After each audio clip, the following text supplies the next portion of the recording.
അടിപൊളിയാട്ടോ.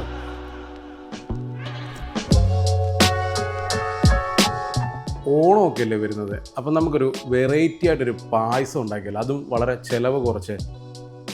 നമുക്ക് ഇതിൽ നിന്നൊരു 5-6 ഇടിയപ്പം എടുക്കാവേ. ഇനി നമുക്ക് ഈ ഇടിയപ്പം ഒന്നൊരു 3 മിനിറ്റ് ഓവനിൽ വെച്ചൊന്ന് ഹീറ്റ് ചെയ്ത് എടുക്കണേ. ഇതാ ഓവനിൽ വെച്ച് നല്ല ഹീറ്റാക്കിയത് നല്ല പൂ പോലത്തെ ഇടിയപ്പമാണ്. ഈ ഇടിയപ്പത്തിനെ ഒന്ന് നന്നായിട്ടൊന്ന് അരിഞ്ഞെടുക്കാവേ ചെറുതായിട്ട്. ഇതിലേക്ക് കുറച്ച് നെയ്യ് ഒഴിച്ചു കൊടുക്കുകയാണ്. ഈ നെയ്യിലേക്ക് നമ്മൾ ഈ അരിഞ്ഞു വെച്ചിരിക്കുന്ന ഇടിയപ്പത്തിന് ഇട്ട് കൊടുക്കാവേ. ഇനി ഇതിലേക്ക് ഞാൻ തിളപ്പിച്ച് വെച്ചിരിക്കുന്ന പാലാണ്, 1 ലിറ്റർ പാലാണ് എടുത്തിരിക്കുന്നത്. ഇതിലേക്ക് നമുക്ക് ഈ പാലൊന്ന് ഒഴിച്ചു കൊടുക്കാവേ.